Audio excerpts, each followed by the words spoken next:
Look at this guys. અમે લોકો અમદાવાદ આવી ગયા છીએ સ્ટેશન પર, બરાબર. હવે અમે જઈએ છીએ ક્યાં નથી કેવું, તમે caption જોઈ લેજો. ત્યાંથી નહીં, અહીંથી એક્ઝિટ છે. જવાનું છે. શું છે પણ ચાલો ને, અહીંયા શું છે વસ્તુ બતાવું તમને, ખબર છે શું છે અહીંયા? પણ બતાવું ચાલો. અરે એક્ઝિટ ક્યાં છે? પણ અહીંયા છે. અરે શું છે અહીંયા? શું છે અહીંયા? છોકરીએ હદ કરી છે, અહીંયાથી જવું છે. શું છે અહીંયા? અંકિતા દીદી શું છે? પેલી સરકતી સીડી.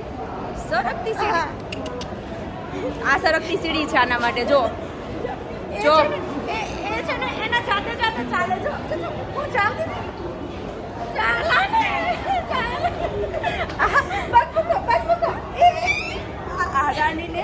આને કહે છે સરકતી સીડી. પાગલ. આ ક્યાંની પાગલ મને બટકાવી દે. આ સરકતી સીડીમાં આવવું છે. જો એને જાતે નીચે ઉતરું છું. જો વાહ ગાઈસ, અમે તો જોયું નથી આવું.